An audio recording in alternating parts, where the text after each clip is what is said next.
신율의 뉴스 정면 승부 3부 시작합니다. 오늘 3부 정면 인터뷰에서 만나볼 분, 국민의힘 김성태 전 원내대표입니다. 지금 당내 현안, 정치 현안 많죠? 입장 직접 들어보겠습니다. 자, 김성태 전 원내대표 전화 연결돼 있습니다. 대표님 안녕하십니까? 예, 안녕하세요. 김성태입니다. 예.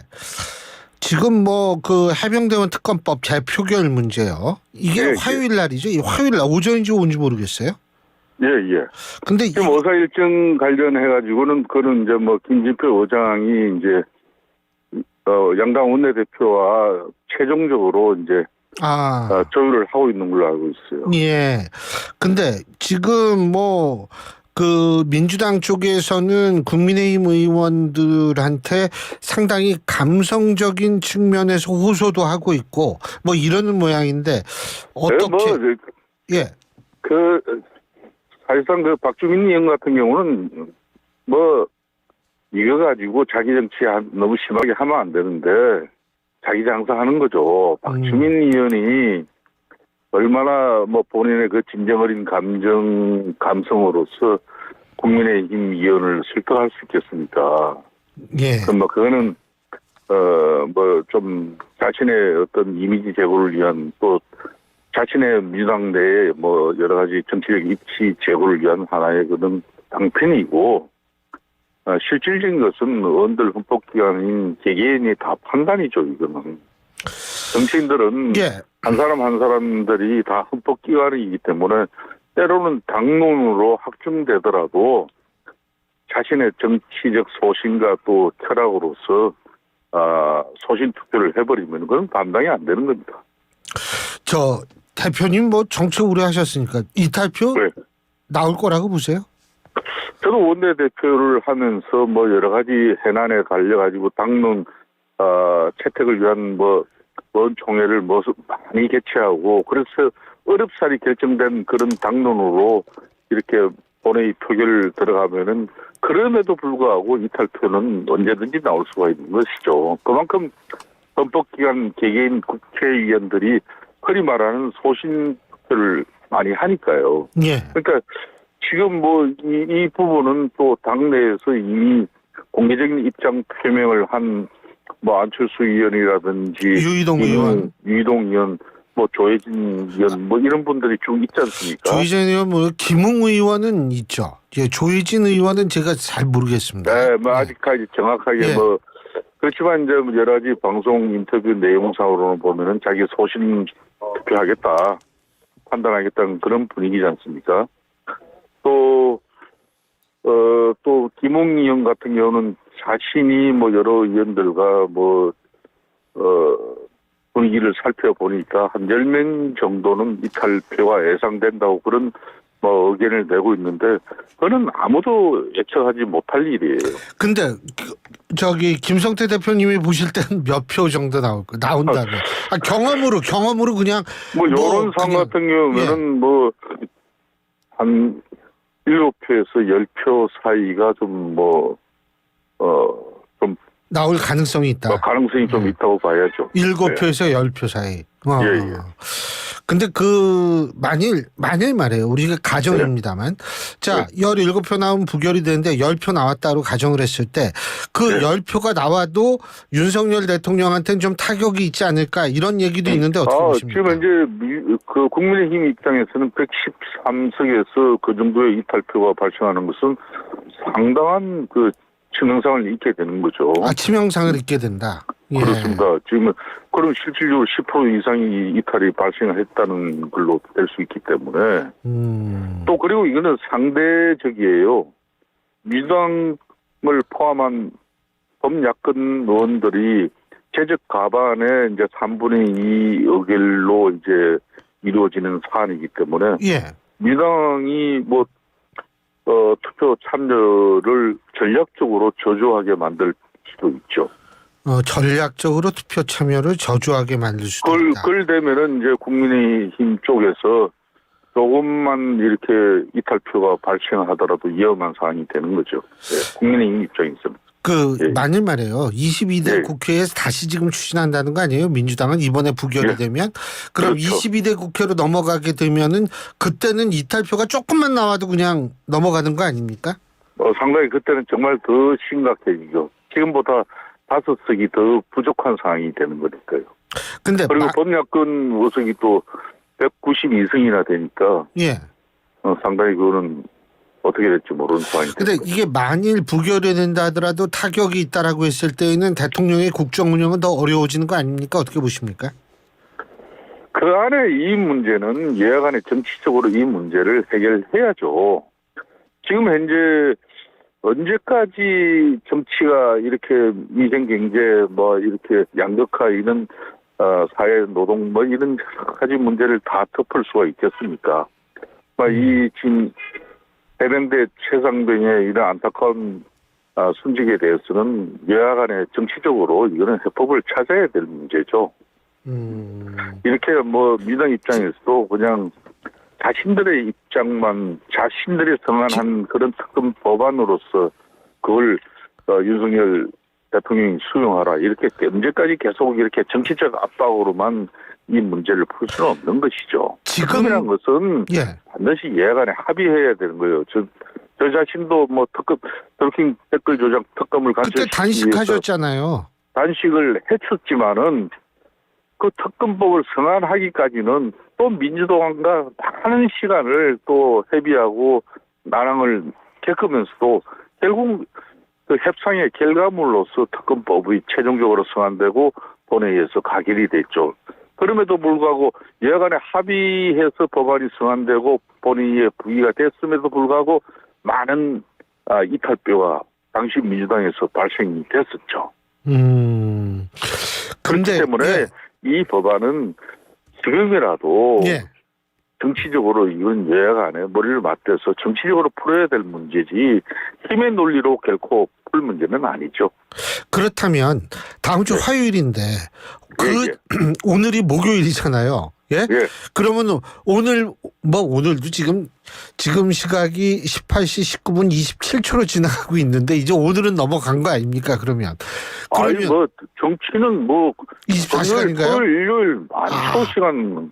그러니까 지금도 그럼 타결할 나름대로 협의할 가능성이 있다 이렇게 보시는 거네요?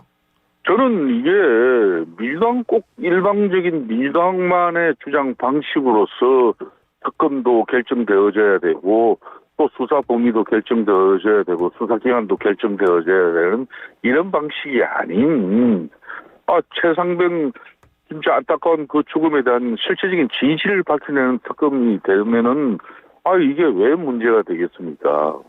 어느 한 정치 집단이 자신들의 정치적 목적 이해만을 위한 그런 인식으로 비춰질 수밖에 없는 그런 상황으로 이걸 정치적으로 몰고 가버리면 지금 이런 상황이 돼버리는 거죠. 그러니까 저는 내일 금토일 주말까지도 충분히 시간이 있다고 봐요. 근데 요새 민주당이 워낙 이제 강성 드라이브를 많이 걸고 있기 때문에 그게 어떻게 될지는 모르는데 제가 이게 민주당 강성 드라이브 얘기하니까 한 말씀만 여쭤볼게요. 민주당에서 이제 국회의장 후보 선출하고 나서요. 여러 가지 얘기가 나오고 참 저는 제가 우원식 의원이라면 정말 좀 상당히 착잡할 거라는 생각이 드는데 착잡한 게 아니라 참 황당한 상황이죠. 지금 황망하고. 근데 당원을 국회의장 뽑는데 당원도 좀 참여시키고 당원 주권 얘기 나오고 당원 주권국인가 이런 것도 만들겠다 그러고 이런 거 어떻게 보세요? 아니 저도 이제 우원식 국회의장 후보로서 민주당 의원총회에서 결정이 되고 난 이후에 우원식 의원과 통화를 했어요. 축하한다고? 그렇죠. 우원식 의원이 이제 저하고 원내대표를 같이 했어요. 그때 그랬군요. 이분도 그때도 문재인 정권 초기였지만은 원내대표 그때 당선될 때도 사실상 우원식 의원 같은 경우는 그렇게 흔히말하는 문파 신문 인사가 아니었지 않습니까? 원래 민평 그럼에도 불구하고 원내대표가 되고 나니까 더 문재인 대통령의 국정 운영 뒷받침을 위해서 정말 정말 최선을 다하더라고요. 그냥 당시 청와대 이식 많이 하고 그렇기 때문에 민주당 입장에서 우원식 의원이 됐다고 해서 꼭 추미애 의원이 당선돼서 국회의장 국가 권력 서열 넘버 2와 또 대통령과 그렇게 각을 세우는 윤석열 대통령 추미애 국회의장 시즌 2를 국민들이 기대하고 보는 그런 방식의 정치적 어떤 그런 인식만 가지고 이걸 지금 민주당 내에 허리 많은 개딸들 강성지청의 어떤 그런 분위기는 앞으로 지양되어져야 될 문제죠. 그리고 원식 의원 같은 경우는 그래도 원총회에서 경선을 통해서 당선된 그런 국회의장 후보를 자신들이 뽑아놓고 저렇게 쉽게 말하면 볼상사납게 만들어버리면은 그분이 앞으로 국회의장으로서 얼마나 이 대의민주주의 국회가 우습게 되는 모양새입니까? 저는 당심은 당심이지 당심이 무슨 또 민심이고 이렇게 그런 제대로 된 맞지 않은 논리를 가지고 이렇게 좀 민주당 내에 추미애 의원이 국회의장 후보가 당선되지 않았다고 해서 저렇게 국민들에게 눈살 찌푸리는 여러 가지 모습을 비춰지는 것은 저는 바람직하지 않게 봅니다. 그 강성 지지층들의 목소리가 나오는 것 중에 하나가 추미애 당선인이나 정청래 의원을 법사위원장을 시켜야 한다. 이런 얘기도 나오는 모양인데 그건 어떻게 보세요? 그러니까 민주당의 지금 이제 강성지청 흔히 말하는 개딸들 그런 분위기는 추미애 지금 의원처럼 과거 법무부 장관이나 또 민주당 당대표 시절 정말 국민들 인식이나 안중에는 별로 없이 정말 그런 극단적이고 적극적인 강성지청의 입장만을 가지고 대변하는 그런 국회의장이 되고 법사위원장이 된다 그러면은 뻔한 거 아닙니까? 이 국회는 파행될 것이고 또 입법부와 행정부 간에 불필요한 갈등 양산은 그걸 갖다 1년 내내 지켜봐야 되는 우리 국민들은 얼마나 불행해지겠습니까?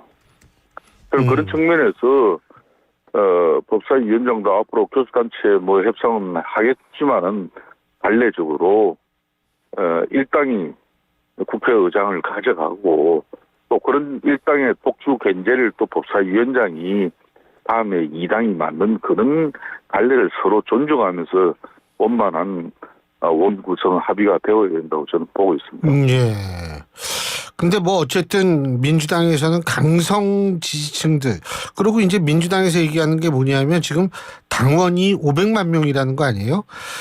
이재명 대표가 23일 날 유튜브 생방송에서 한 정당의 수백만 명 규모 당원 보유는 전 세계 민주국가에서 상상할 수 없는 일이다. 공산당 이런 것 빼고는 민주당이 유일하다. 이렇게 얘기했다라고 지금 이제 세계일보가 보도를 하고 있는데 이 500만 명, 지금 국민의힘은 몇 명이에요? 저희들은 아직까지 300만 명 이상이라고 한 적은 없죠.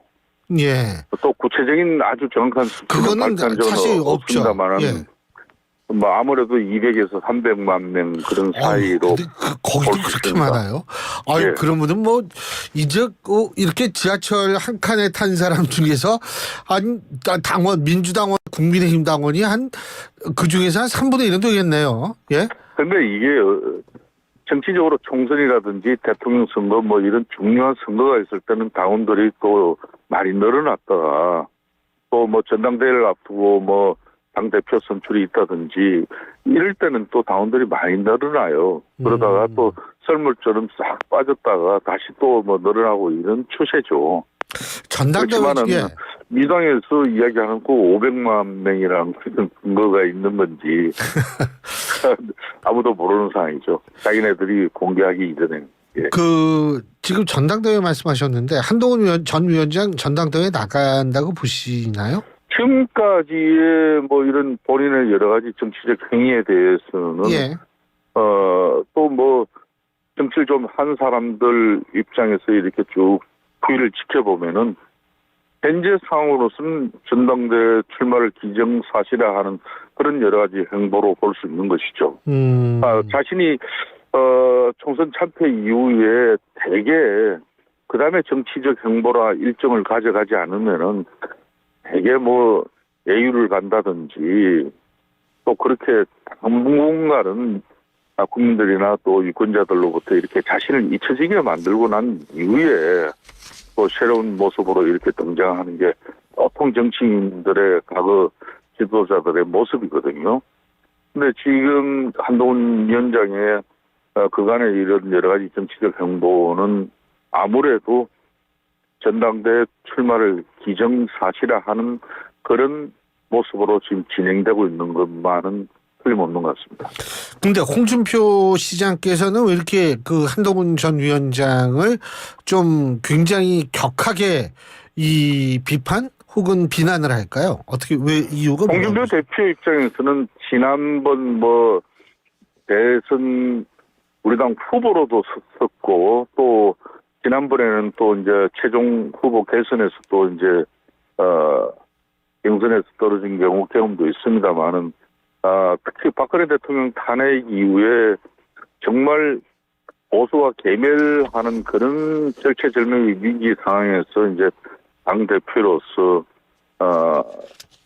쉽게 말하면 그때 그 상황을 박근혜 대통령을 비롯한 이명박 대통령 그리고 많은 당시의 관료들 공직자들이 검찰 수사를 통해서 예. 또 심지어 많은 죽음까지 발생하면서까지 그런 안타까운 상황을 지켜본 사람으로서 이제 좀 그런 그때 당시에 좀 예. 본인의 감정이 있을 수도 있는 것이고 또 한편으로는 한동훈 전 비대위원장이 예. 우리 당 그러니까 보수 진영의 유력 차기 대선 후보로까지 지금 진행되고 있는 상황이지 않습니까? 예. 거기에 일찌감치 맞불을 놓는 그런 성격이죠. 견제를 한다 이 말씀이시군요. 그러니까 한동훈과 예. 홍준표 지금 시장 그런 구도를 쉽게 말하면 만든다. 양비론적인 그런 맞불 인물로 또 읽혀질 수도 있는 부분이 일정 부분 있죠. 예. 네. 잘 알겠습니다. 오늘 말씀 여기까지 듣죠. 고맙습니다. 예, 감사합니다. 예, 지금까지 국민의힘 김성태 전 원내대표였고요. 신율의 뉴스 정면 승부 3부 순서 여기서 줄입니다. 잠시 뒤에 4부에서 뵙겠습니다. 경기 시작. 5월 가정의 달